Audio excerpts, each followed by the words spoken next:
Welcome, dream seekers and insomniacs. I'm your host, the Night Weaver, guiding you through soul-seeping, mind-haunting stories under a rain-soaked darkness.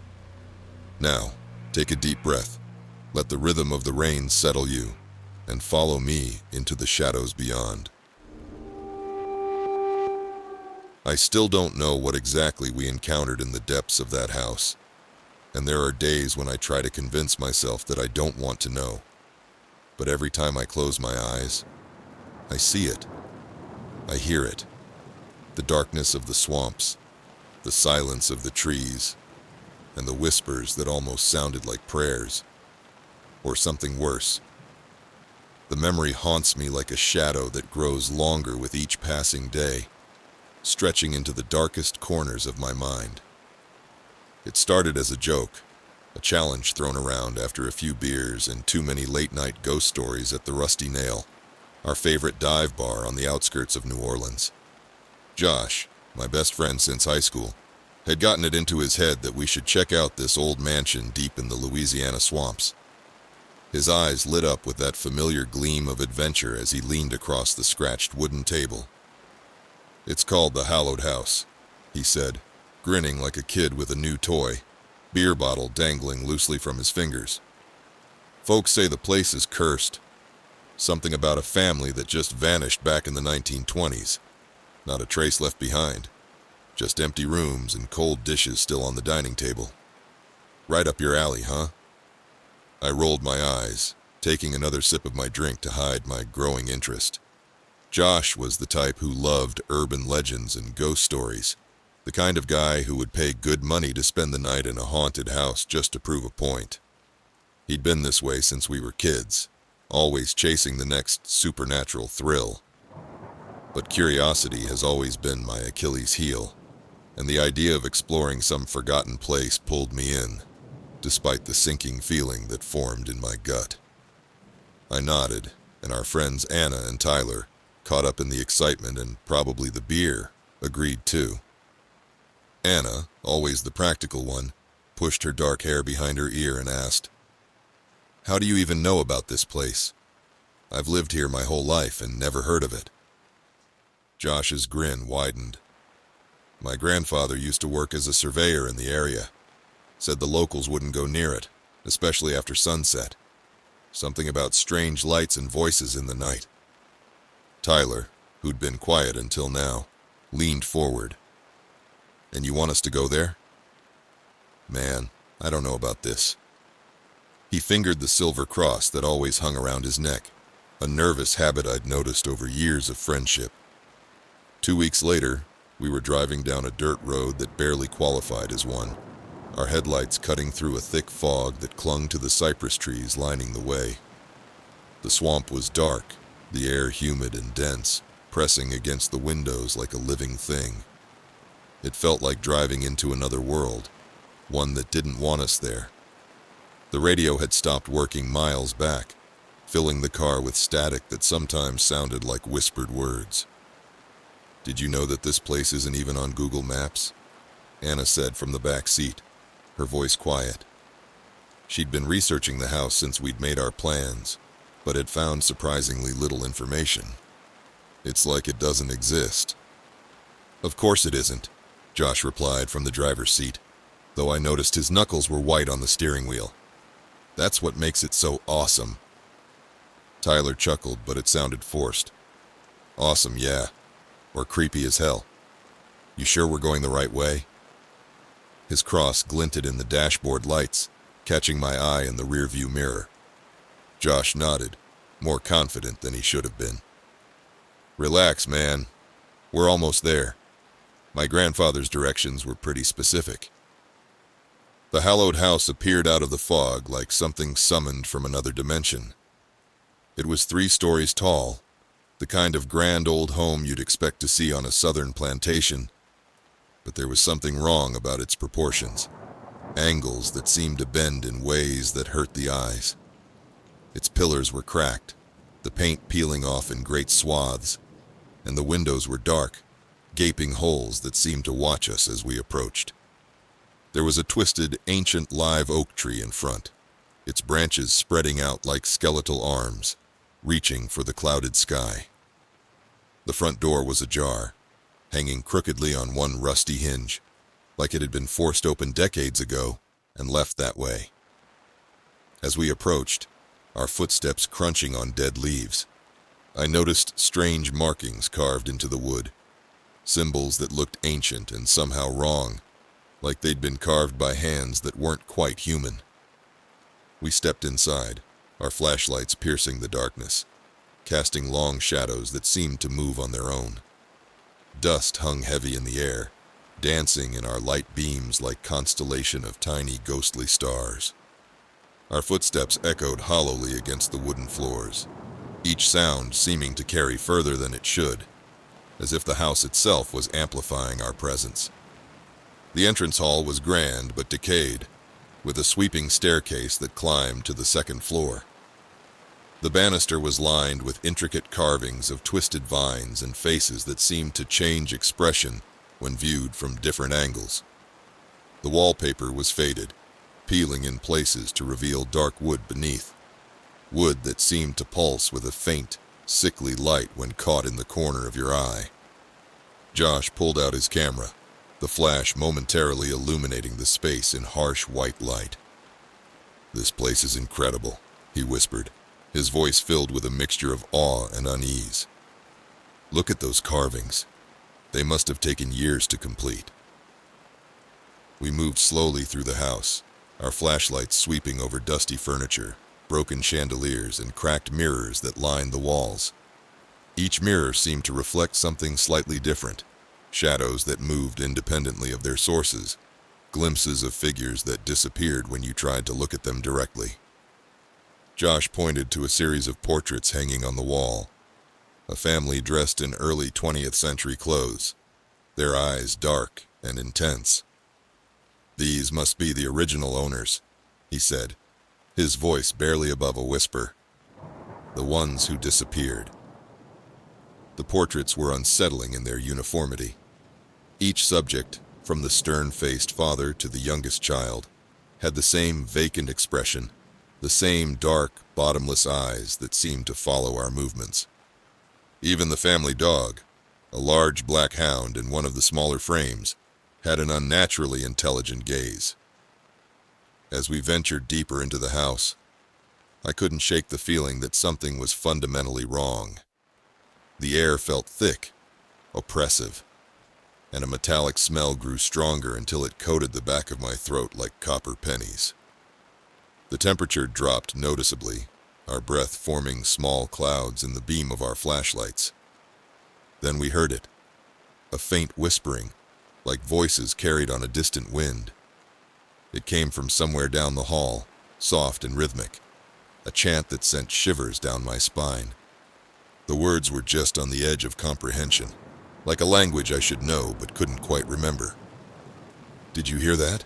Anna whispered, her hand finding mine in the darkness. Her fingers were ice cold. Tyler nodded, his face pale in the flashlight beam. "Yeah. What is that?" Josh tried to maintain his excitement, but I could see the fear creeping into his eyes. "Let's find out." We followed the sound, our flashlights casting jumping shadows on the walls. The wallpaper here was different, covered in patterns that seemed to shift and change when we weren't looking directly at them. The whispering grew louder, more insistent, and I could feel the walls closing in around us, the darkness pressing in from all sides. Finally, we reached a door painted a deep, dark red that seemed to absorb our flashlight beams.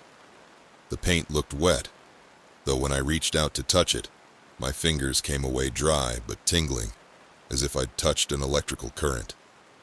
The whispering was loudest here, almost deafening, and I could feel my heart pounding in rhythm with the chants.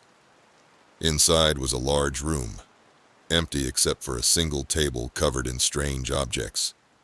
Candles burned down to stubs, bones that looked too long and jointed wrong to be animal or human, symbols etched into the wood that hurt my eyes to look at directly. The walls were covered in crude, childlike drawings of faceless people with twisted bodies, their limbs bent at impossible angles. Some of the drawings seemed to have been made with something darker than ink or paint. "What is this place?" Tyler whispered, his face pale as he stared at the drawings. His cross had begun to vibrate against his chest, humming at a frequency that made my teeth ache. The whispering grew louder, filling the room like a physical presence, and I felt something cold brush against my skin, like fingers made of ice.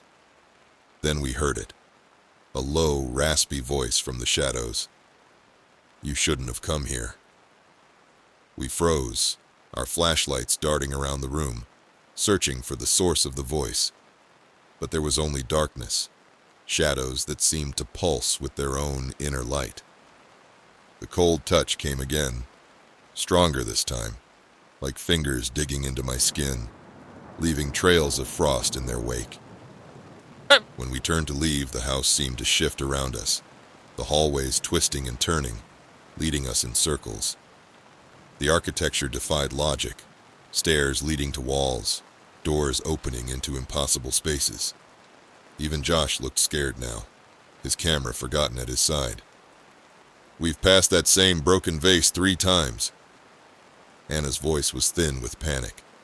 Her flashlight beam danced wildly across the walls, illuminating wallpaper that seemed to writhe in the shifting light. The vase she pointed to was an ornate thing, its pieces arranged in a pattern that looked almost like a face, screaming in agony. A soft scraping sound echoed behind us, wet and organic, like something heavy being dragged across the floor. When I turned, my flashlight revealed only empty shadows that seemed to recoil from the beam. But I could feel something watching us, something ancient and hungry. The floorboards creaked beneath us in patterns that almost sounded like words. And then a child's voice whispered, "Stay." The words seemed to come from everywhere and nowhere at once, burrowing into our minds like a parasite. We found ourselves in a long hallway lined with doors marked with strange symbols. Some looked scratched by fingernails, deep grooves in the wood that leaked a faint, phosphorescent light. Others were precisely etched like ritual markings, patterns that seemed to move when you looked at them too long. One door creaked open on its own, revealing a pale face with empty eyes and a distended jaw, its skin translucent enough to show shadows moving beneath. The face watched us with an intelligence that felt ancient and malevolent, its mouth opening wider than any human mouth should be able to. When we turned to retreat, the hallway behind us had changed. Panic clawed at my throat as every escape route disappeared. Windows were boarded up with wood that looked like it had grown directly from the walls. Doors vanished into solid wall as if they'd never existed. And then we saw it. A figure at the end of the hall. It was tall and thin, with limbs like a spider's, joints bending in ways that defied anatomy. Its face was blank, featureless, skin stretched too tight over something that wasn't bone. The thing moved with a terrible grace, each step making reality bend around it like heat waves off hot asphalt. We ran, the whispers growing into a deafening chorus of voices layered over each other. Some human, some decidedly not. Doors flew open as we passed, revealing shadows that reached for us with 2 long fingers. The walls themselves seemed to pulse now, like we were running through the veins of some vast, living thing. Back in the entrance hall, the front door slammed shut with a sound like thunder, the lock twisting with a screech of metal on metal. The figure appeared at the base of the stairs, raising a hand with too many fingers, pointing at me with terrible purpose. I spotted an unboarded window above the staircase, moonlight filtering through its dusty pane. Tyler broke it with a chair leg, the sound of shattering glass like screaming souls. We climbed through, blood from our cut hands seeming to glow in the moonlight, soaking into the wood like an offering. As I followed, something cold wrapped around my ankle, a bony hand with an iron grip, its touch burning like liquid nitrogen. I kicked free and fell to the ground, then limped to the car, feeling that touch linger like a brand on my skin. We never really spoke about that night again. The experience resisted description, as if the very memory of it was something our minds couldn't fully process. None of us slept well after, haunted by dreams of that figure and those whispers. Sometimes I still feel that cold touch on my skin, and catch glimpses of something tall and thin, watching from the shadows, its blank face turned toward me with terrible recognition. The worst part isn't the nightmares or the whispers. It's knowing that somewhere in the Louisiana swamps, the hallowed house still stands, waiting for its next visitors. Sometimes late at night, I wonder if it misses us, if it's calling us back home. Because deep down, in a place I try to keep locked away, I know we left something behind in that house. Pieces of our souls that it claimed as its own. And sooner or later it will call us back to claim the rest. My name's Caleb. I grew up in a small town in Pennsylvania, where you could walk the whole main strip in about 10 minutes. The kind of place where everybody knew everybody, where the diner served the same breakfast special since 1948, and where secrets had a way of staying buried. The town never had much, but we had the foundry. It was the heart of everything, a giant steel factory that employed just about everyone who lived there, my grandpa included. That is, until the accident.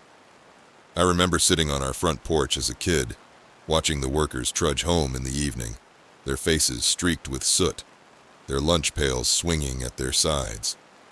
The foundry's whistle would echo through the valley 3 times a day, morning, noon, and night, marking time like the heartbeat of our little community. Back then, it seemed like the foundry would always be there, as permanent as the mountains that surrounded our town. In 1956, an explosion rocked the foundry, killing every worker on the night shift.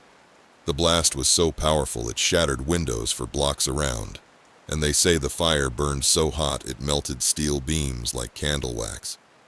27 men lost their lives that night, their names now etched on a weathered memorial stone in the town square. The town never recovered. No one talked about it much afterward, not even Grandpa. After that night, he never set foot in the foundry again. He retired early and told me he'd never go back, even if he was paid to. Once, when I was 12, I asked him about that night. His eyes got distant, and his hands started shaking so bad he had to put down his coffee cup.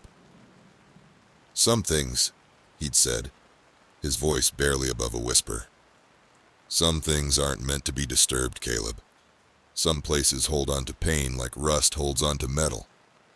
That was all he'd say about it, but I never forgot the look in his eyes, like he was seeing something far away, something terrible.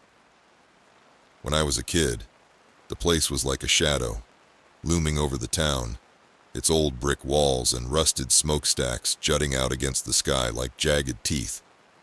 By then, nature had reclaimed it. The roof collapsed in places, the bricks darkened with mildew, the metal rusted beyond repair. Thick vines crawled up the walls like desperate fingers, and saplings pushed through cracks in the concrete, nature slowly devouring what man had abandoned. People mostly left it alone, and if you got too close, someone would probably warn you about the danger of venturing inside. The local kids had their stories, of course. They said you could hear screams coming from the foundry at night, that lights sometimes flickered in the windows, even though the power had been cut decades ago. Some claimed they'd seen figures moving inside, shadows that didn't quite match up with any living thing. I dismissed these tales as urban legends, the kind every small town has about its abandoned places. But as a college student back home for winter break, I had an itch to see what was inside. Maybe it was the boredom of being back in my hometown, or maybe it was the way the stories had festered in my mind over the years. I didn't really believe in ghosts, but something about the stories always gave me a thrill. So, armed with my flashlight and my phone, I decided to check it out. The winter night was bitter cold, the kind that seeps into your bones and makes everything ache. My breath fogged the air, and the snow underfoot crunched in the eerie silence as I made my way toward the looming shadow of the foundry. The moon was full that night, casting long shadows across the snow-covered ground, making the foundry look even more menacing than usual. I crept up to the rusted fence, careful not to trip on the snow-covered chunks of concrete scattered around, and slipped through a gap near the back. As I crossed the threshold, a strange sensation washed over me, like stepping into a thick, oppressive fog. The air felt different inside, heavier, older somehow, as if it had been trapped here since the night of the explosion. I tried to shake it off, blaming it on nerves, but the feeling grew stronger with each step, as if the foundry itself was watching me, aware of my presence in its decaying bones. I shined my flashlight across the cavernous room. It was massive, the walls stretching up toward a roof that had mostly caved in, letting in strips of moonlight that created strange patterns on the floor below. The main floor was littered with debris, old machinery, broken glass, tangled metal, relics of a place frozen in time. The smell of mildew and rust hung thick in the air, mixed with something else, something acrid and chemical that made my throat burn. Massive chains hung from the ceiling like industrial Spanish moss, swaying slightly in a breeze I couldn't feel. The sound they made, a soft, metallic tinkling, seemed to echo forever in the vast space. My flashlight caught on a pile of steel beams, twisted and charred, remnants of the explosion that had taken so many lives. A shiver crept up my spine and I moved on, my footsteps echoing in the silence. As I explored further, I noticed strange graffiti on the walls, symbols, scratched or painted in frantic strokes. Some were in shapes I recognized, but others looked like distorted figures, faces with mouths open in silent screams. They seemed to follow me, each one drawing my gaze, begging me to look closer. The more recent tags were typical teenage rebellion, but beneath them were older markings, crude drawings that looked like they'd been carved into the walls with desperate hands. Some appeared to be words and languages I didn't recognize. Others were symbols that made my head hurt to look at directly. But the longer I stared, the more my stomach twisted, so I kept my eyes forward. I made my way to the control room, a small glass enclosure overlooking the main floor. The metal stairs groaned under my weight, each step sending echoes bouncing off the walls. The windows were cracked, grime-covered, but I could see enough. Levers and buttons were lined up on the console, frozen mid-use. Dust settled thickly over everything. Old papers were scattered across the floor, their edges yellow and brittle with age. I picked one up carefully. It was a shift schedule from the night of the accident, names and times written in faded ink. I brushed my fingers over one of the buttons, and a chill washed over me. That's when I heard it. A low hum, barely audible at first, like the distant thrum of machinery. I froze, straining to listen, my heart hammering in my chest. The hum grew louder, steady and rhythmic, almost like breathing. It seemed to come from everywhere and nowhere at once, reverberating through the metal walkways and up through the soles of my boots. I stepped back from the console, shining my flashlight around the room. "Hello?" I called, the sound of my voice strange in the silence, distorted by the empty space around me. The word came back to me in echoes, each one slightly different, as if other voices were joining in, whispering my call back to me. No answer. Just the hum, growing louder, deeper, reverberating through the walls. The temperature seemed to drop suddenly, and my breath came out in visible puffs of vapor. I stumbled out of the control room, my flashlight shaking as I tried to figure out where the sound was coming from. It was everywhere, filling the cavernous space, like the foundry itself was coming back to life. Then I saw it, a shadow, flitting across the main floor. My flashlight caught it for just a moment. A figure, human-like, moving quickly, darting between the rusted machinery. The beam of light seemed to pass right through it, like it was made of smoke. I blinked, wondering if my mind was playing tricks on me, if the stories I'd heard as a kid were making me see things that weren't there. But then I saw it again, closer this time. A man, his clothes dark with soot, his face blank. Not just expressionless, but literally blank, like someone had erased his features, leaving only smooth, pale skin. He moved in jerky, unnatural movements, his limbs stiff, like a puppet on invisible strings. Each movement seemed wrong somehow, as if he was fighting against the very nature of human motion. I stumbled back, my heart pounding so hard I could feel it in my throat. "Hey! Who's there?" My voice echoed, swallowed up by the vast emptiness. The sound came back distorted, like it was being played through old speakers, mixed with other voices, other calls that I hadn't made. The figure didn't respond. It just stood there, staring at me with its featureless face, its head tilting slightly as if it were curious. Then slowly, it raised one hand, pointing at me. Its fingers were too long, too thin, bending in ways that fingers shouldn't bend. A cold wave of dread washed over me, and I took a step back. I didn't know what this was, who this was, but everything in me screamed to get out. The air had grown so cold it hurt to breathe, and each breath came out in thick clouds of vapor that seemed to hang in the air too long, forming shapes that almost looked like faces before dissipating. I turned, but as I did, the low hum grew louder, building into a deafening roar. Suddenly the entire foundry was alive with sound, the clanging of metal, the hiss of steam, the thundering of machinery. It was as if I'd been transported back in time to the night of the accident, reliving the final moments of the workers who had died here. The sounds weren't just echoes of the past. They were happening now, all around me. A cacophony of industrial noise that seemed to pulse with malevolent life. I clapped my hands over my ears, stumbling backward, my flashlight casting wild shadows over the walls.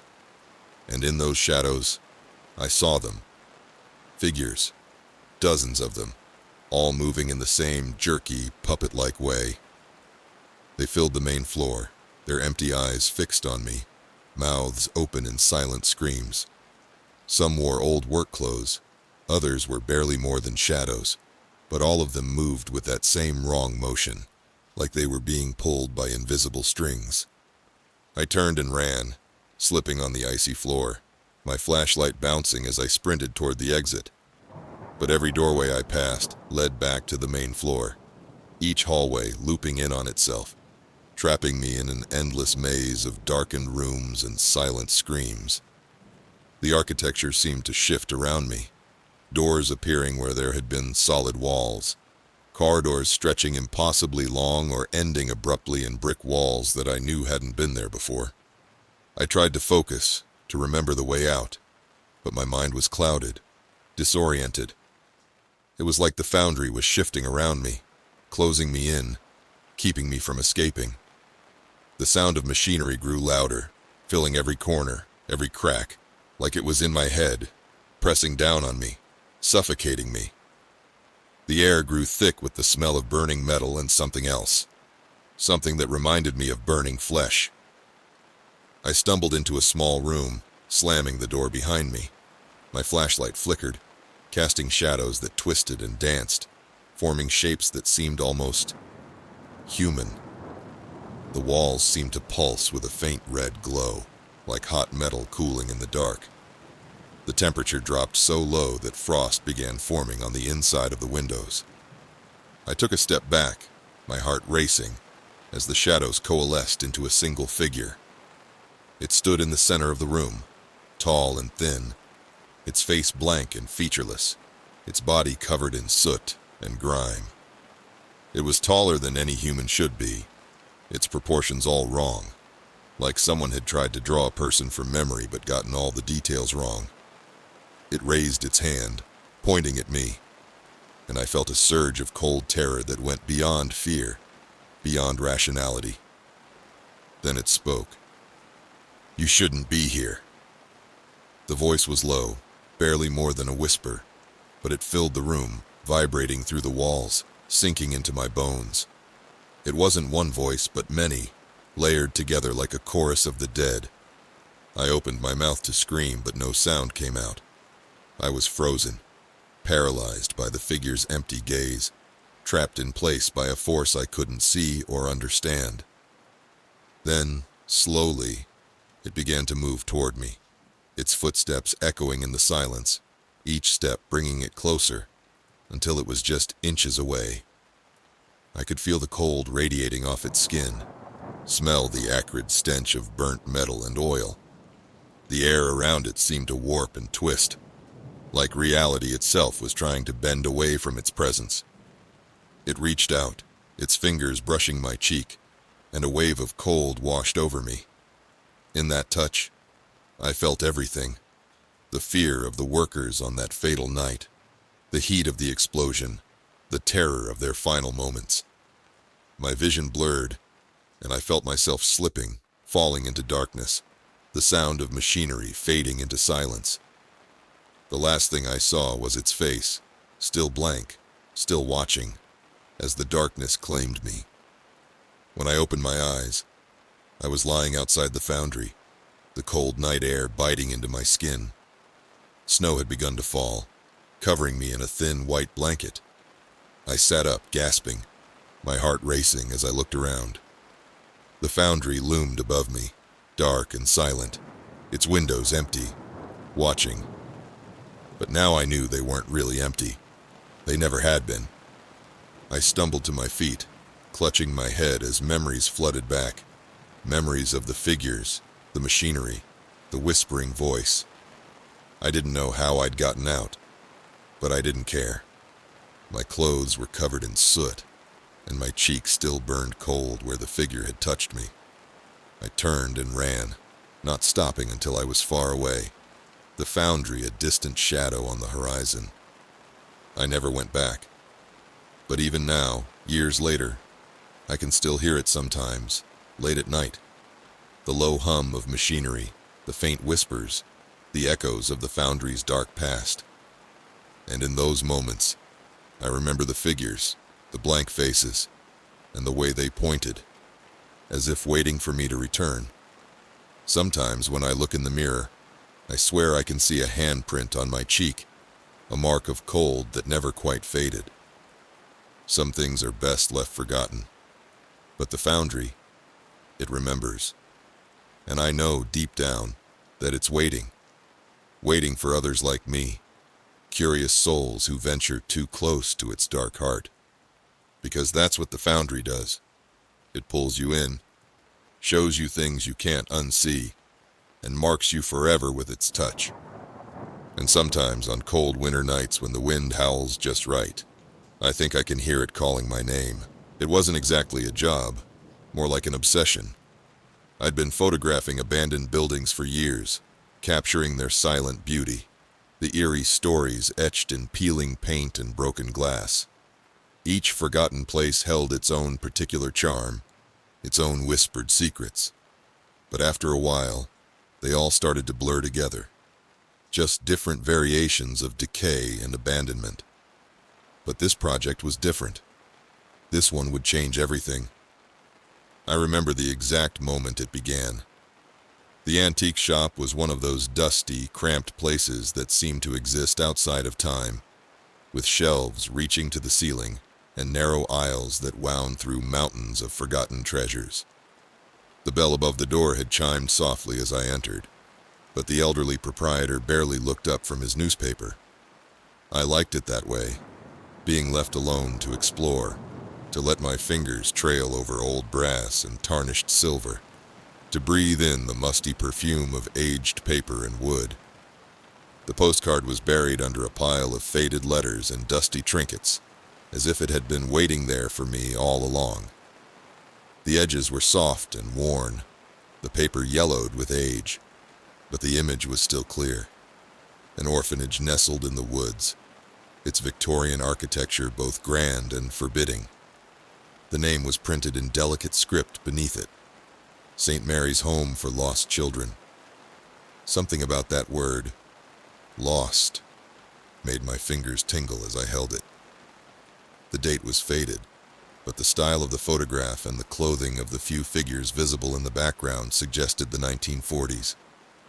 There was something about the place that called to me, like a whisper only I could hear.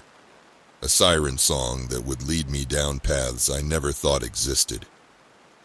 I bought the postcard for $1, though the old man looked at me strangely when I showed it to him, as if he wanted to say something but thought better of it. Later, I would wonder if he had known, if he had tried to warn me in his silence. The research took weeks. I spent countless hours in the local library's archives, scrolling through microfiche, poring over old newspapers and town records. St. Mary's had a history as complex as its architecture. Founded in 1892 by a wealthy widow named Margaret St. Clair, it had housed hundreds of orphaned children over the decades.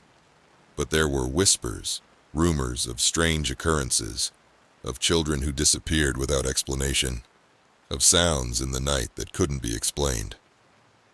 The fire that finally closed its doors happened in 1963, though the details were surprisingly scarce in the official records.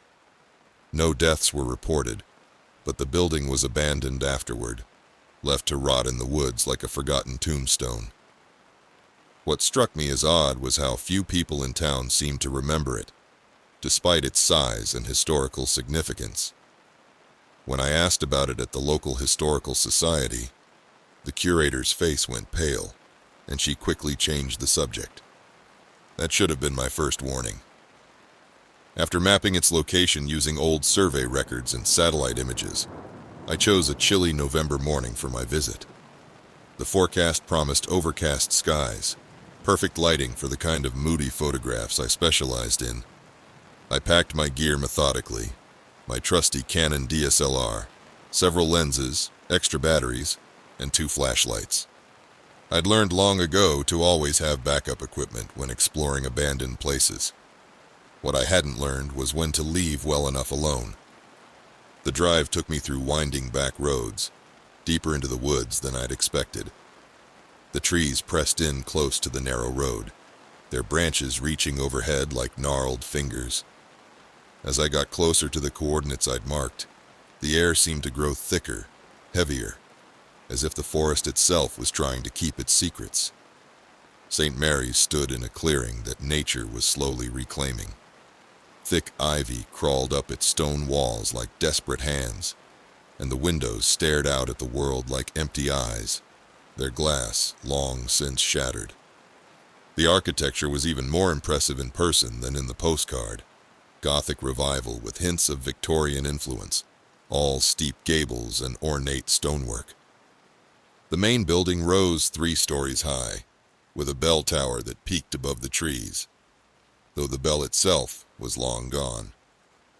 The air was heavy with the scent of damp earth and decaying leaves, and something else, something metallic and old, like blood or rusted iron.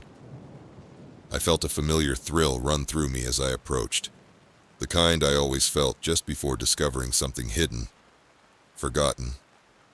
But this time, there was an edge to it, a warning tension in my muscles that I chose to ignore. The front door hung precariously on its hinges, its heavy oak frame warped by years of exposure to the elements. It opened with a groan that echoed through the empty halls, stirring up dust motes that danced in the weak light filtering through the broken windows. The entryway was grand, with a ceiling that soared 2 stories high, and a sweeping staircase that curved up to the 2nd floor. Years of neglect had taken their toll. Water damage stained the walls and chunks of plaster littered the floor. But you could still see hints of its former glory in the intricate woodwork and the remains of what must have been beautiful stained glass windows. I raised my camera and began shooting, the flash illuminating corners that hadn't seen light in decades. Through my viewfinder, I noticed details that weren't immediately apparent to the naked eye. The way the wallpaper peeled in patterns that almost looked like faces. the strange shadows that seemed to linger even after the flash faded. "Hello," I called out, more out of habit than expectation. Urban explorers often do this, partly to alert any potential squatters, partly to test the acoustics of a space. But the way my voice echoed back to me was wrong somehow, distorted, as if the building itself was answering. The main hallway stretched out before me, its wooden floorboards creaking beneath my careful steps.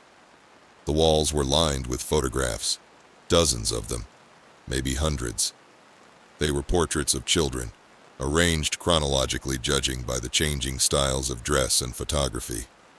Each face stared out with the same unsettling blank expression, as if something vital had been drained from them before the shutter clicked. I photographed each room I passed, documenting the decay. Dormitories with iron bed frames still neatly arranged in rows. A classroom where wooden desks sat waiting for students who would never return. A nursery where broken dolls lay scattered like abandoned children. In one room, I found a single shoe, impossibly small, its leather cracked and faded. Something about that lone shoe hit me harder than any of the grand architecture or eerie portraits. This tangible reminder of a real child who had once lived here, who had once been lost. The deeper I went into the building, the more I noticed the names. They were carved into the wooden door frames, each one different but written in the same hand. Rough, desperate strokes that must have been made with a knife or maybe just fingernails. Michael, Emily, Sarah, James. Each name seemed to carry its own weight, its own story, and I found myself photographing them obsessively, as if documenting them might somehow preserve the memories they represented. The name Evelyn stopped me cold. It was my mother's name, carved into the frame of a door that led to a small bedroom. The carving looked fresher than the others, the wood less weathered, as if it had been added years after the building was abandoned. I told myself it was just a coincidence. Evelyn wasn't such an uncommon name for that era. But something about it made my skin crawl, a sensation like spider legs crawling up my spine. I forced a laugh, trying to shake off the unease, and continued down the hallway. But the next name hit me like a physical blow. Lucy. My name, carved with jagged, frantic strokes, as if whoever had written it had been terrified or furious. My hands shook as I raised the camera to photograph it, and the sound of the shutter seemed unnaturally loud in the silent hallway. That's when I heard it. A whisper. So faint I might have imagined it, might have convinced myself it was just the wind or the settling of old wood. But there was something in that sound that made my blood run cold, something that spoke to some primitive part of my brain that remembered what it was like to be prey. I turned slowly, my flashlight beam cutting through the gloom. For a moment I thought I saw movement at the end of the hall, a shadow that didn't quite match the others. A darkness that seemed to move with purpose. "Hello?" I called again, my voice wavering. The silence that answered was absolute, pressing against my eardrums like cotton wool. I took a step toward where I'd seen the movement, my curiosity still warring with my growing sense of dread. The door at the end of the hall was slightly ajar, and as I approached, I saw the name carved into its frame. William. My grandfather's name. The coincidence was too much to be random, too specific to be chance. My hand trembled as I pushed the door open, the hinges protesting with a screech that made me wince.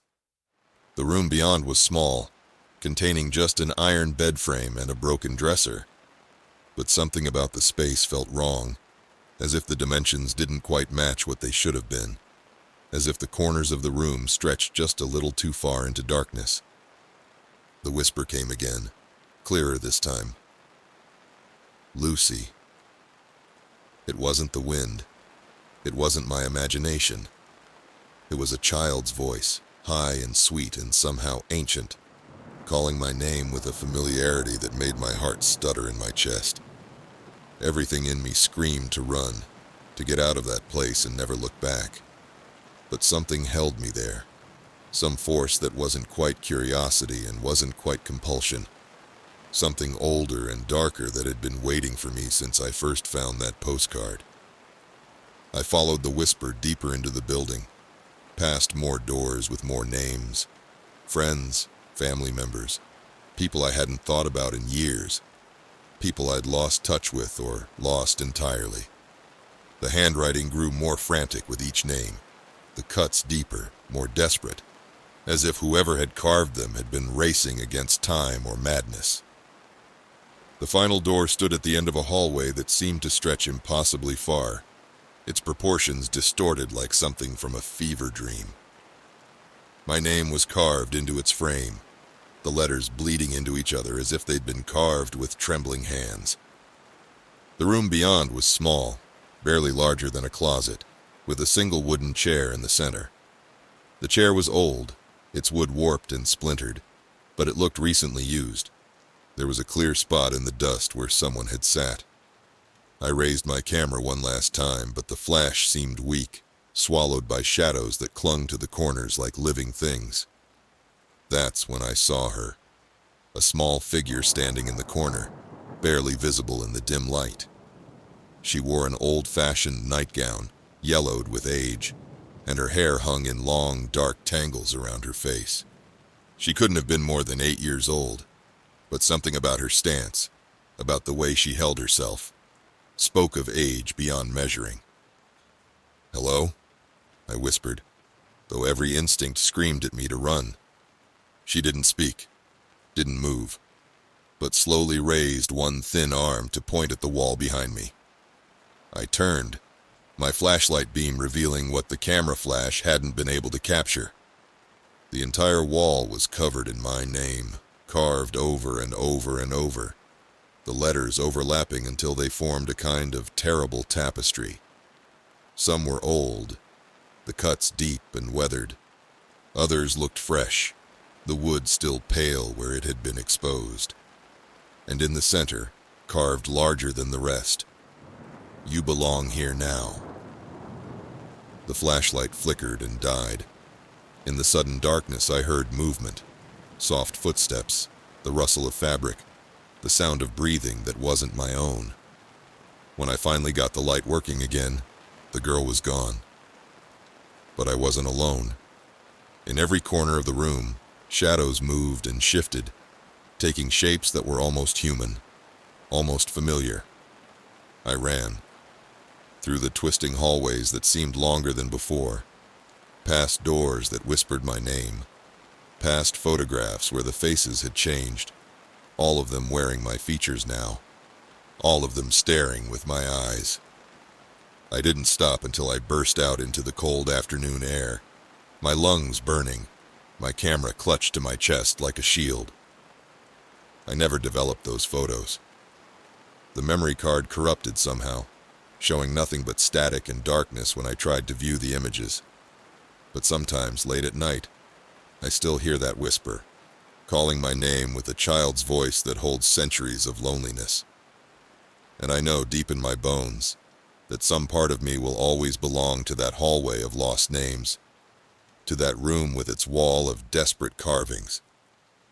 Some places are forgotten for a reason. Some places remember too much. And sometimes, when you go looking for lost things, you discover that you're one of them. I still have the postcard. Sometimes I think about burning it, but I'm afraid of what might happen if I do. Afraid that destroying it might sever whatever thin thread still connects me to the normal world. Because ever since that day, I've started noticing things. The way people's faces sometimes blur at the edges. The names that appear carved into my doorframe and vanish when I look again. The sound of children laughing in empty rooms. And sometimes, when I look in the mirror, I see her standing behind me. That little girl in her yellowed nightgown, always pointing, reminding me that I haven't really left that place at all. That maybe I never will. After all, it's right there in the name, St. Mary's Home for Lost Children. And now I understand. Some of us were lost long before we ever found our way there. I never believed in haunted places. As a documentary filmmaker with 15 years of experience, I've built my career on facts, on what I can see through my lens and capture with my microphones. I've filmed in abandoned asylums, derelict prisons, and forgotten towns, always finding logical explanations for the seemingly supernatural. But nothing, not all my years of experience, not all my rational thinking, could have prepared me for what happened when I visited the sunken church of St. Vincent. The summer of 2023 had been the driest on record. Lakes and rivers across the country had shrunk to historic lows, revealing long-hidden secrets, ancient artifacts, dinosaur tracks, and in our case, the haunting remains of a flooded town. The drought had exposed it gradually, first just the tip of the old church steeple emerging from the Harrison Reservoir, like a warning finger pointing toward heaven. As the waters receded further, more of the structure became visible. A Gothic revival masterpiece of gray stone and architectural grace, submerged since the government had flooded the valley in 1963 to create the reservoir. When my producer first forwarded me the news article about the church, I knew immediately it would be perfect for my documentary series, America's Hidden Places. The story had everything: historical significance, governmental overreach, and the eerie visual of a church rising from the waters like some ancient creature awakening from decades of slumber. What I didn't know then was that some things remain hidden for a reason. My small team was just as intrigued by the prospect. Sam Martinez had been my assistant director for 3 years, a talented young filmmaker with an eye for composition that rivaled my own. Rachel Chen was our sound technician, whose attention to audio detail had saved more than one shoot. We'd worked together long enough to develop the kind of shorthand that makes filming in difficult locations much easier. Or at least, it usually did.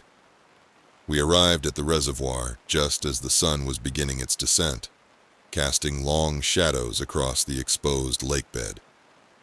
The timing was intentional. Late afternoon light would give us the dramatic shots we needed for the opening sequence.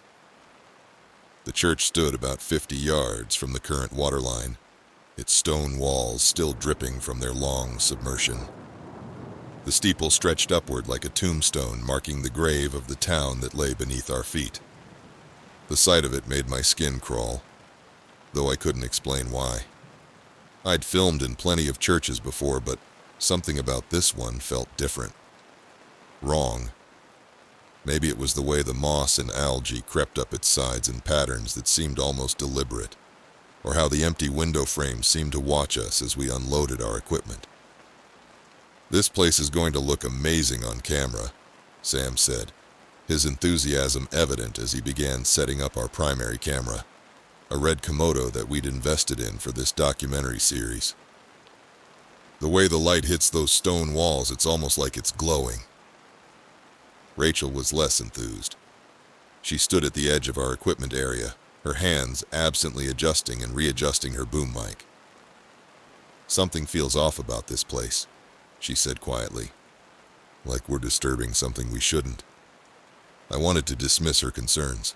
I'd always prided myself on being the voice of reason, the one who could explain away the creaks and shadows that spooked less experienced crew members. But standing there in the fading light, watching water drip from stone that hadn't seen sunlight in 60 years, I felt that same unease crawling up my spine. The front doors of the church had long since rotted away, leaving a dark, gaping entrance that reminded me uncomfortably of an open mouth.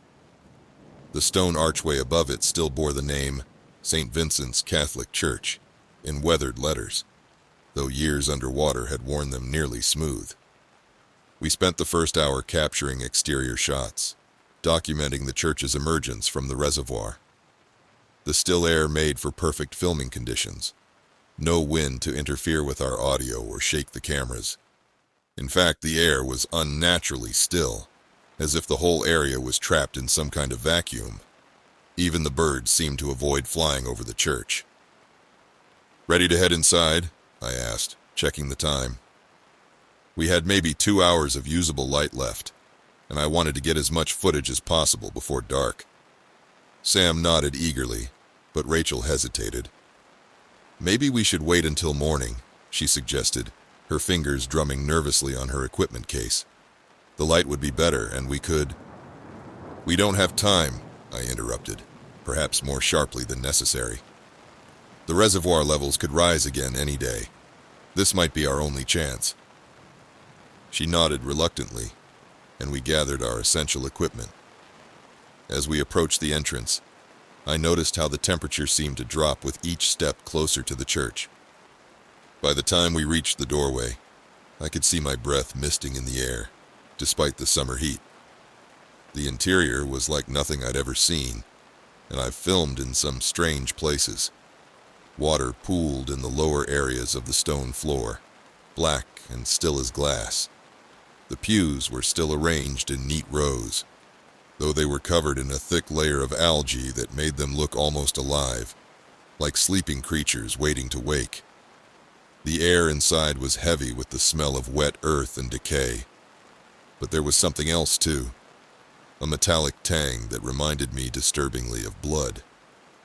Our flashlight beams cut through the gloom, revealing details that both fascinated and unsettled me. The walls were lined with alcoves that must have once held statues, though the figures were long gone. The ceiling arched high above us, disappearing into shadows that our lights couldn't quite penetrate. The altar at the front of the church was a massive stone slab, remarkably well preserved despite its decades underwater. But what caught my attention were the stains that ran down its front. Dark streaks that looked like rust but seemed to shimmer wetly in our flashlight beams. They trailed down to the floor in patterns that made my stomach turn, though I couldn't explain why. "Let's get some shots of the altar," I said, forcing myself to focus on the work. Sam began setting up the camera while Rachel prepared to record ambient sound. The church's acoustics were strange. Every sound seemed to echo longer than it should, coming back distorted and wrong. As I directed Sam on camera angles, I noticed something odd about the walls. In the beam of my flashlight, I could see faint lines etched into the stone. At first, I thought they were cracks from the building's structural stress. But as I looked closer, I realized they formed patterns, symbols I didn't recognize, carved with what must have been desperate force. "Rachel," I called softly, "come look at this." She approached cautiously, her boom mic held close like a shield. "What are those supposed to be?" "I'm not sure," I admitted, reaching out to trace one of the symbols with my finger. The stone was slimy to the touch, and I quickly wiped my hand on my jeans. "They don't look like any religious symbols I've ever seen." The markings seemed to shift in the flashlight beam, as if they were moving when we weren't looking directly at them. Some appeared fresher than others, which made no sense. No one could have been down here to make new markings, not underwater. We were setting up for another shot when Sam suddenly went rigid, the camera forgotten in his hands. "Did you hear that?" We all fell silent, listening. At first, there was nothing but the steady drip of water from the ceiling. Then, barely audible, we heard it. A low, rhythmic chanting that seemed to vibrate through the stone walls themselves. The words were impossible to make out, garbled as if they were being spoken underwater. But they carried a weight that pressed against my ears and made my head spin. Rachel's hands shook as she checked her recording equipment. "That's not possible," she whispered. "There's nothing on the meters, no sound registering at all." The chanting grew louder, filling the church with its otherworldly resonance. I felt it in my bones, in my teeth, a sound that shouldn't exist, but was undeniably there. The metallic taste in my mouth grew stronger, and the air grew noticeably colder. "Maybe it's just the wind," I suggested weakly, but we all knew better. There was no wind. There hadn't been any all day. We tried to continue filming, but the atmosphere in the church had changed. The shadows seemed deeper, more active, moving in ways that shadows shouldn't. The water on the floor rippled occasionally, though nothing was touching it. That's when Rachel screamed. I spun around, following her pointed finger to the altar. In the pool of murky water that surrounded it, I could see a reflection that shouldn't have been there. A woman, standing in the front row of pews, her head bowed in prayer. Her image was distorted by the water, but I could make out her features. Pale, gaunt, with hollow cheeks and sunken eyes. She wore what looked like an old-fashioned dress, dark with water. I turned to look at the pews themselves, but they were empty. When I looked back at the water, the reflection was gone. "This isn't real," Sam muttered, his camera hanging forgotten at his side. "This can't be real." But it was, and it was about to get worse. The sound of footsteps echoed through the church, wet, heavy steps that splashed through the pooled water. They seemed to come from all directions at once, surrounding us. The temperature plummeted until frost began forming on our equipment. "We need to leave," I said, my voice shaking. "Now!" But as we turned toward the exit, a voice boomed through the church, deep, guttural, speaking words in a language I'd never heard before. The sound was impossibly loud, making the walls tremor and the water ripple violently. The symbols on the walls began to glow with a sickly blue light, pulsing in rhythm with the voice. The water at our feet started to move, swirling into patterns that matched the symbols on the walls. Dark shapes moved beneath the surface, reaching upward with long, pale fingers. "Run!" Rachel's scream broke through my paralysis. We ran, splashing through the water, slipping on the algae-covered stone. The footsteps behind us grew faster, closer. The chanting reached a fever pitch, the words becoming clearer, though no more comprehensible. They spoke of deep places, of dark water, of things that wait below. I was almost to the door when I felt it. A hand on my shoulder, cold and wet and impossibly strong. I turned, unable to stop myself, and saw her. The woman from the reflection stood before me, but she was wrong, all wrong. Her skin was the gray-green of lake-bottom mud, her hair floating around her face as if she was still underwater. Her eyes were empty, black pools that seemed to go on forever, and when she opened her mouth, I saw rows of sharp, fish-like teeth. She screamed, a sound that contained all the terror and madness of drowning, and the world went black. I came outside the church, lying in the mud with Sam and Rachel beside me. We were all soaked and shivering, though the summer air was warm. The sun had set, leaving us in twilight, with only the church's silhouette visible against the darkening sky. None of us spoke as we packed up our equipment. What could we say? How could we possibly process what we'd experienced? As we drove away, I looked in the rearview mirror and saw a figure standing in the church doorway watching us leave. I pressed the accelerator harder. The footage, when we finally worked up the courage to review it, was unusable. Most of it was distorted, full of strange artifacts and visual glitches that our tech team couldn't explain. The audio was worse, nothing but static, and underneath it all, that terrible chanting. I've never gone back to documentary filming. How could I, knowing what I know now? Knowing that some places hold secrets that should never be disturbed, that some stories should remain untold. The drought ended 2 weeks after our visit, and the waters rose again, reclaiming St. Vincent's Church. Sometimes I dream about it, about those symbols glowing in the dark, about that woman with her fish-teeth smile. I wake up tasting lake water and metal, hearing that ancient chanting echoing in my head.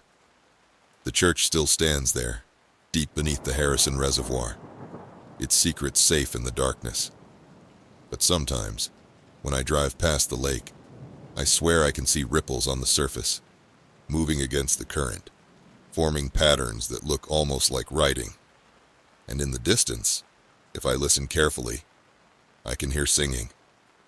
Some places should stay buried, lost to time and water. St. Vincent's Church is one of them. And if you ever find yourself near the Harrison Reservoir when the waters are low, remember my story. Remember that some things remain hidden for a reason, and that in the depths of dark waters, ancient things wait, singing their songs of drowning and darkness, always hungry for new voices to join their choir. Because the truth is, I don't think we really escaped that day. Part of us is still there, trapped in that sunken church, adding our voices to that eternal chant. And sometimes, late at night, I find myself humming along. I'd stayed in hundreds of hotels during my 15 years as a travel journalist. From opulent 5-star suites overlooking the Champs-Élysées to questionable motels on forgotten highways, I'd experienced every kind of accommodation imaginable. My editor used to joke that I could write a doctoral thesis on the varying qualities of hotel mattresses across continents. But in all those years, in all those rooms, I'd never encountered anything like room 309 at the Golden Elm Hotel. The assignment had seemed simple enough. Write a piece about historic hotels in upstate New York that had managed to survive the shift toward modern chain establishments. These grand old buildings were becoming increasingly rare, their stories fading with each passing year. The Golden Elm was my third stop on a week-long tour, and nothing in my research had suggested I should be worried. Nothing had prepared me for what I would find. The hotel stood on a quiet street just off the main square of Milton Falls, a small town that time seemed to have forgotten. In its heyday, during the Roaring '20s, the Golden Elm had been the crown jewel of the local society scene. Old photographs showed it gleaming with promise, its Victorian architecture a testament to grander times. Wealthy families would spend entire seasons there, hosting elaborate parties in its ballroom and taking afternoon tea in its carefully manicured gardens. But that was nearly a century ago. Now, the building's once proud facade was weathered and tired, its paint peeling like dead skin from its walls.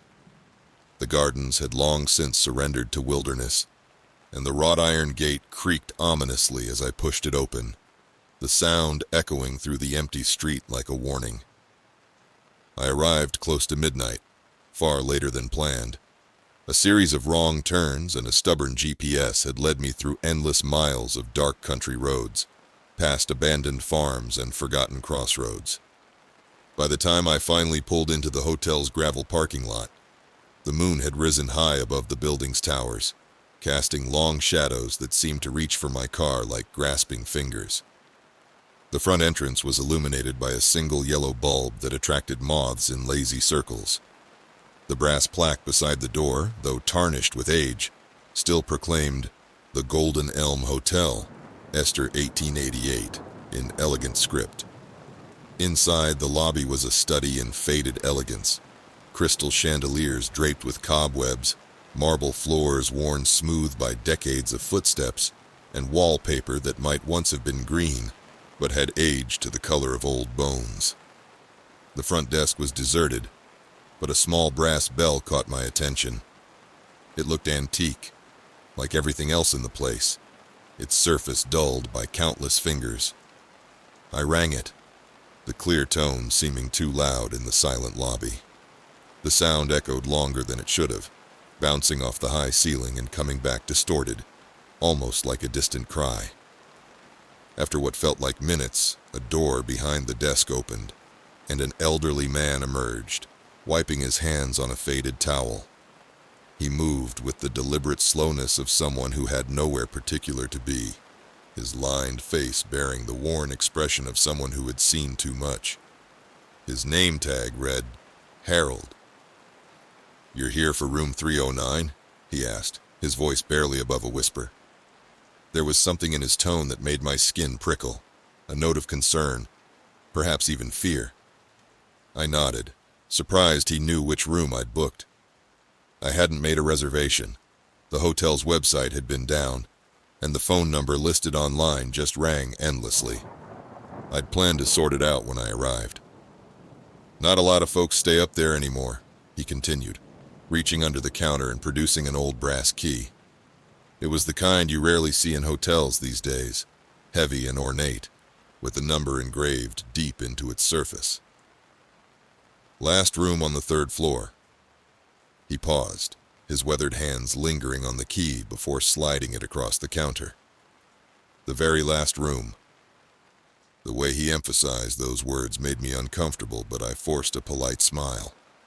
Thanks. I'll try not to disturb anyone. His expression didn't change. Just remember, he said quietly, leaning forward slightly. If you hear anything, best not to go looking. Before I could ask what he meant, he'd turned and disappeared through the door, leaving me alone in the lobby. The elevator was an antique, with a brass cage door that had to be pulled shut manually. It creaked and groaned as it carried me up to the third floor, the mechanisms above clanking like old bones. I found myself holding my breath, half expecting it to stop between floors, trapping me in its ancient confines. When the doors finally opened, I was greeted by a long hallway that seemed to stretch impossibly far into the darkness. The wallpaper, once probably elegant with its pattern of golden leaves, was now faded and peeling in places, revealing the darker paper beneath like old scars. Overhead, ancient light fixtures cast weak, yellowed light that flickers occasionally, creating dancing shadows along the walls. Room 309 waited at the very end of the hallway, isolated from the other rooms by a stretch of empty wall, as if the hotel itself was trying to keep it quarantined. The brass numbers on the door were tarnished almost black, and I noticed that unlike the other room numbers I'd passed, these seemed to have been polished recently, as if someone, or something, had been touching them repeatedly. The key slid into the lock with a soft click that seemed too loud in the silent hallway. The door swung open with a low creak, revealing a room that was both exactly what I expected and somehow wrong in ways I couldn't immediately identify. It was a relatively small space, dominated by a four-poster bed with a faded floral quilt that might once have been blue but had aged to a strange grayish color. A heavy wooden dresser stood against one wall, its surface bearing water rings from countless forgotten glasses. The wallpaper matched the hallway's pattern, but here it seemed more alive somehow, the golden leaves appearing to shift slightly in my peripheral vision. But it was the mirror that drew my attention. It hung on the wall opposite the bed, a massive thing in an ornate gilt frame that must have been beautiful once. The glass itself was dark and slightly warped, making the reflection it cast seem somehow wrong, like looking at the world through ancient ice. I dropped my bag on the floor, rolling my shoulders to ease the tension from the long drive. But as I did so, I felt something off. It wasn't a sound or a sight, but a sensation, like the feeling you get when you realize someone is watching you. The room felt aware of my presence, as if I had walked into something's territory uninvited. Get a grip, I muttered to myself, trying to shake off the sensation. I'd stayed in plenty of old hotels before. They all had their quirks, their own particular atmosphere. This was no different. I went through my usual routine, unpacking my toiletries, hanging up my clothes for tomorrow, setting up my laptop on the small desk by the window. But the feeling persisted, growing stronger with each passing minute. When I caught myself avoiding looking directly at the mirror, I knew I was being ridiculous. Finally, exhausted from the drive and my own nerves, I changed into my pajamas and slipped into bed, turning off the bedside lamp. The darkness that fell wasn't the soft blackness of a normal room at night, but something deeper, more complete, as if the room had been waiting for this moment to show its true nature. That's when I heard it. A soft, rhythmic tapping, like someone gently knocking on wood. At first I thought it might be coming from another room, but as I listened, I realized it was coming from inside my room, from the wall behind the dresser. I sat up, my heart beginning to race as I strained to listen. The tapping continued, steady and purposeful, growing slightly louder. It wasn't random noise. There was a pattern to it, almost like Morse code, but not quite. I reached for my phone, turning on its flashlight, and swept the beam around the room. Everything looked normal. The dresser stood solid against the wall. The closet door was firmly closed. The mirror reflected the beam back at me. But as I watched, I noticed something strange about my reflection. It seemed to be moving just a fraction of a second too slowly, as if there was a delay between my movements and what the mirror showed. I told myself it was just my imagination, just the strange effects of an old mirror and poor lighting. I turned off the flashlight and lay back down, pulling the quilt up to my chin. The material felt damp against my skin, though when I touched it with my hands, it was perfectly dry. The tapping had stopped, but as soon as I closed my eyes, it was replaced by something else, a soft, distant hum that slowly resolved itself into music. It was faint, barely audible, like an old phonograph playing several rooms away. The melody was haunting, something that might have been played at one of those grand parties from the hotel's heyday, but distorted, wrong somehow, as if the notes were being played backward. I sat up again, listening. The music seemed to be coming from somewhere down the hall, drifting through the walls like a memory that had never quite faded. Despite every instinct screaming at me to stay in bed, I found myself getting up, my bare feet touching the cold wooden floor. The hallway was darker now, the weak lights creating pools of sickly yellow illumination that only made the shadows between them seem deeper. The music grew slightly louder as I stepped out of my room, drawing me forward like a siren's call. I walked slowly down the hall, passing closed doors with their tarnished numbers. The music seemed to be coming from everywhere and nowhere at once, filling the space around me with its ethereal notes. As I reached the middle of the hallway, I noticed something strange. All the room numbers I passed were wrong. Every door showed 309, the brass numbers gleaming dully in the weak light. My heart began to pound as I spun around, looking back toward my room.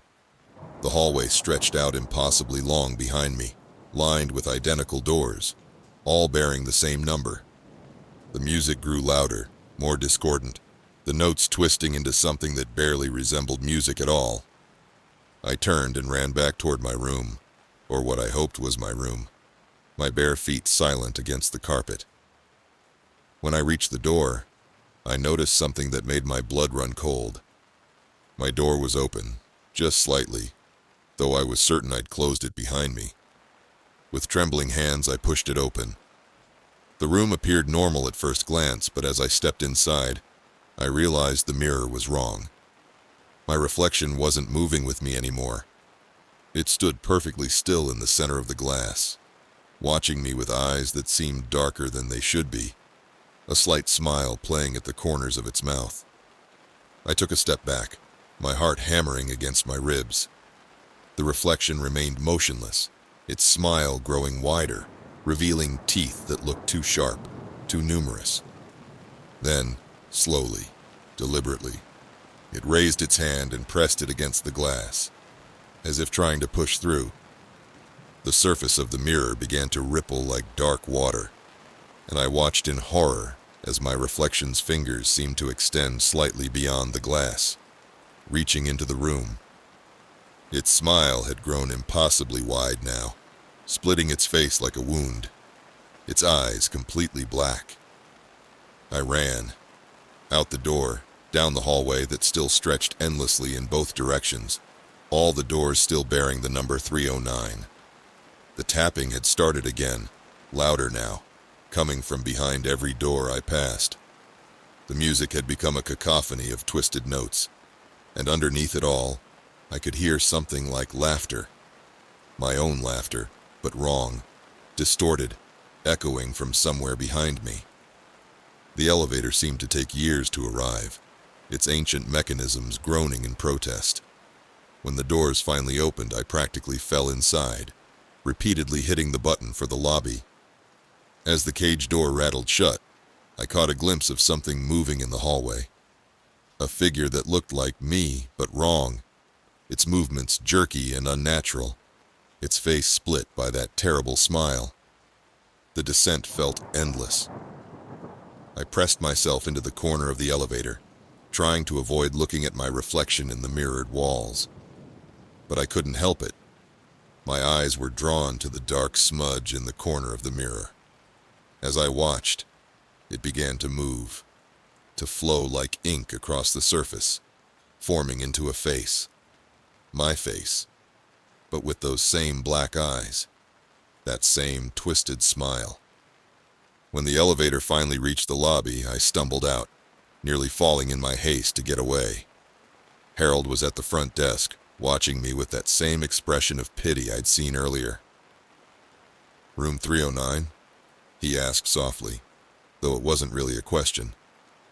I nodded, unable to speak, my heart still racing.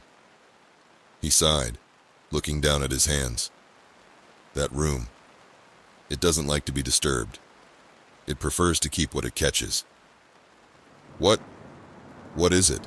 I managed to ask, though I wasn't sure I wanted to know the answer. "What's wrong with that room?" Harold's eyes were dark and distant when he looked up at me. "It's not the room," he whispered. "It's what's left behind. Those who never left. Those who couldn't leave." He paused, glancing toward the elevator. "Those who didn't want to." I didn't stay to hear more. I grabbed my bag from where I'd dropped it and ran to my car, not stopping until I was miles away from Milton Falls in the Golden Elm Hotel. I never wrote about that place. How could I? What would I say? But the experience never left me. Sometimes, late at night, I'll catch movement in a mirror or a window reflection. A familiar figure, watching me with black eyes and that terrible smile. And I know, deep in my soul, that part of me never left room 309. That part of me is still there, trapped behind the glass, waiting for the next traveler who dares to stay in that room at the end of the hall, waiting, watching, and smiling that impossible smile. In my line of work, people often ask me for hotel recommendations. When they mention upstate New York, I always steer them toward the newer places, the chain hotels with their identical rooms and modern amenities. Because some hotels keep more than just guests. Some rooms hold more than just memories. And room 309 is always waiting, always hungry for new reflections to add to its collection. I should have left it alone. That's what I keep telling myself, night after night, as I lie awake listening to the whispers that seem to come from the walls of my bedroom.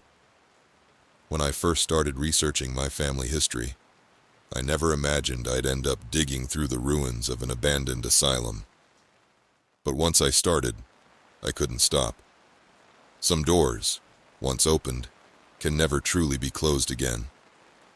It began innocently enough. After my mother's death, I inherited boxes of family memorabilia, old photographs, letters, documents yellowed with age. Being a historian by trade, I couldn't resist diving into these fragments of my family's past. Most of it was ordinary enough. Marriage certificates, birth records, old report cards. But then I found something that changed everything.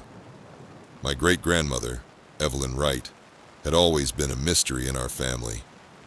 She'd worked as a nurse in the 1920s at St. Augustine's Home for the Infirm and Insane, a sprawling Victorian-era asylum that once stood just outside our small town of Millbrook. My mother never spoke about her, and when I'd ask questions as a child, she'd quickly change the subject, her eyes clouding with something that looked like fear. The leather-bound journal I discovered at the bottom of one of the boxes was small, its pages brittle with age. My hands trembled as I opened it, revealing page after page of neat, precise handwriting. The first entries were clinical, professional, the observations of a dedicated nurse caring for society's forgotten souls. June 15, 1923. Started my position at St. Augustine's today. The building is impressive, if somewhat forbidding. Dr. Harrison seems kind enough, though there's something in his eyes I can't quite place. The patients are challenging, but I'm determined to help them. As I read on, the entries painted a vivid picture of life in the asylum. Evelyn wrote about the endless corridors, the iron-barred windows, the screams that echoed through the halls at night. She described her patients with surprising tenderness. The young woman who believed she was made of glass, the old man who spoke only in rhymes, the child who saw shadows where there should be none. But as the months progressed, the tone of her writing changed. Her neat handwriting became increasingly erratic. The words pressed harder into the page, as if she were trying to carve her fears into the paper itself. October 3rd, 1923. Something is wrong here. The shadows in the West Wing move when they shouldn't. Dr. Harrison says I'm working too hard, that I need rest. But I know what I've seen. The patients see it too. They scream about it in their lucid moments. There's a darkness here that has nothing to do with madness. One entry, dated November 15th, 1923, stood out. The writing was barely legible, the page stained with what looked like tears. I fear something terrible is happening here. There's a shadow in the halls, watching, waiting. They say it's all in my head, but I know better. God help me, I know better. The journal ended abruptly after that entry. According to county records, Evelyn died less than a month later, though the cause of death was listed simply as natural causes. She was only 28 years old. The more I read, the more questions I had. What had she seen in those halls? What secrets had died with her? The historian in me needed answers. But there was something else too. A pull I couldn't explain. As if something was calling me to investigate further. St. Augustine still stood, though barely. After it closed in the 1950s, the building had been left to rot, becoming a local legend, a place teenagers dared each other to visit on Halloween. It took me weeks to gather the courage to go there, to see for myself the place that had haunted my great-grandmother's final days. The asylum stood in a grove of dead trees, their branches twisted and bare despite the summer season. The building itself was massive, 4 stories of Victorian Gothic architecture, all steep gables and ornate stonework now crumbling with age. Ivy had claimed much of the facade, creeping over the walls like grasping fingers, as if nature itself was trying to pull the building back into the earth. I parked my car at the rusted gates and stared up at the structure, feeling a weight settle over me. The windows were mostly broken, their empty frames like hollow eyes watching my approach. The front door hung crooked on its hinges, the heavy oak weathered and split. The moment I stepped inside, I knew I'd made a mistake. The air was thick with decay, carrying the musty smell of rot and abandonment. But there was something else too, a heaviness that pressed against my skin, as if the very atmosphere was trying to push me back out. My flashlight beam cut through the gloom, revealing walls where paint peeled in long strips like dead skin. The floor was littered with debris, broken furniture, shattered glass, and countless papers, patient files scattered like fallen leaves. I picked one up, the paper crumbling at my touch, but a single phrase was still legible. Watch for the shadow. The main corridor stretched out before me, disappearing into darkness. Old wheelchairs lined the walls, their metal frames rusted, their leather restraints hanging like dead things. Each room I passed told its own story of suffering. Padded cells with stuffing bursting from their walls, treatment rooms with ominous stains on the floor, dormitories where iron bed frames stood in neat rows like soldiers at attention. I took photos as I went, documenting the decay, though something about capturing this place on camera felt wrong, as if I was disturbing something that should have been left to rest. In each picture I reviewed, the shadows seemed deeper than they should be, stretching toward the lens like reaching hands. The nurses' quarters were my goal. I hoped to find some trace of Evelyn, some clue to what had happened during her final days. But as I ventured deeper into the building, the atmosphere grew more oppressive. The air became thicker, harder to breathe, and sounds began to play tricks on me. Whispers, just at the edge of hearing, footsteps that seemed to follow but never quite caught up. That's when I noticed the first name. It was scratched into the plaster, letters carved deep. Evelyn. My flashlight beam trembled as I traced the letters with my fingers.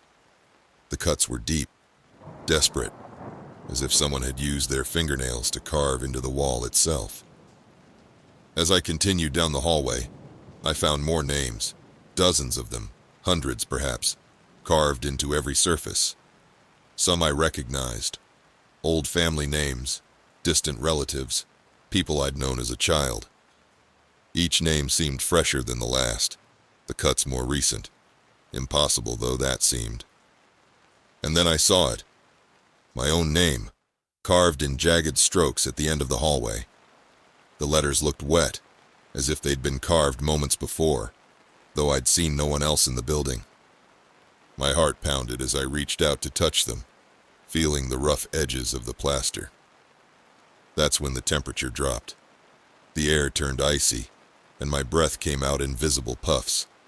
I turned slowly, my flashlight beam cutting through the darkness, and saw something that shouldn't have been possible. A figure standing at the far end of the corridor. Little more than a shadow, but undeniably human in shape. "Hello!" I called out, my voice barely a whisper. The figure didn't move, didn't respond. It simply stood there watching, its presence like a weight pressing against my chest. I took a step backward, and the figure took a step forward. Its movements were wrong somehow, jerky, unnatural, like watching old film footage played slightly too slow. As it moved closer, I could see that it wasn't just dark. It was darkness itself, a void in the shape of a person. I turned and ran, my footsteps echoing off the walls. But every corridor looked the same, endless hallways lined with carved names, each one seeming to lead back to where I'd started. The shadows around me seemed to move, to reach for me with incorporeal hands that left trails of ice on my skin. Finally, I found the records room, its door hanging off its hinges. Inside, filing cabinets lay toppled like fallen dominoes, their contents strewn across the floor. I searched frantically through the papers, looking for anything about Evelyn, about what had happened here. Her file was waiting for me, sitting neatly on top of a cabinet as if someone had left it there. The pages inside documented her descent in clinical terms. Nurse Wright showing signs of paranoid delusions. Claims to see shadows moving independently. Reports hearing voices in empty rooms. The final entry, dated the day before her death, was different. Written in a shaky hand, it read, "Patient appears to be suffering from acute paranoid psychosis. Claims the shadow is trying to take her. Requires restraints for her own safety. Dr. Harrison recommends immediate treatment." But below that, scratched into the paper with such force it had torn through several pages, were the words, "It wants me, but it will never have me. I won't let it take anyone else." As I read those words, I felt something cold brush against my neck, like fingers trailing across my skin. I spun around, dropping the file, and found myself face to face with the shadow. Up close, I could see that it had features, a suggestion of a face, but wrong somehow, like a reflection in troubled water. "Don't go." The words weren't spoken so much as felt, vibrating in my bones. "Stay with us." I ran, through twisting corridors that seemed to shift and change, past rooms where shadows danced and writhed, their movements following no natural law. The names on the walls seemed to glow in the darkness, each one a beacon drawing me deeper into the maze. When I finally reached the front door, it wouldn't open. I pulled and pushed, but it was like trying to move a mountain. Behind me, I could feel them gathering. Not just one shadow now, but many, their presence pressing against my back like a cold wind. "Please," I whispered, though I wasn't sure who or what I was pleading with. "Let me go." For a moment, nothing happened. Then, slowly, the door creaked open, and I stumbled out into the night air. As I ran to my car, I glanced back one last time. There, in a second-floor window, I saw her, Evelyn, my great-grandmother, looking exactly as she did in the one photograph I had of her. She raised her hand in what might have been a wave or a warning, and then she was gone. I never went back to St. Augustine's, but in a way, I never really left. The shadows in my home seem darker now, more purposeful in their movements. Sometimes late at night I hear whispers, snippets of conversation, fragments of screams, the sound of fingernails scratching names into walls. And when I look in mirrors, I sometimes catch glimpses of something standing behind me, a darkness shaped like a person, watching, waiting. In those moments, I understand what Evelyn meant in her final entry. The shadow never really lets you go. It just bides its time, patient as only the truly ancient can be. I've sealed away the journal, locked it in a box with the other remnants of my research. But I know it doesn't matter. Some doors, once opened, can never be closed again. Some knowledge changes you forever. Last night I woke to find new scratches on my bedroom wall, names I don't recognize yet, but somehow know I will. And I understand now with terrible clarity that one day I'll go back. The asylum is waiting, its shadows growing longer, its hunger never satisfied. After all, some families have darker legacies than others, and some inheritances can never be refused.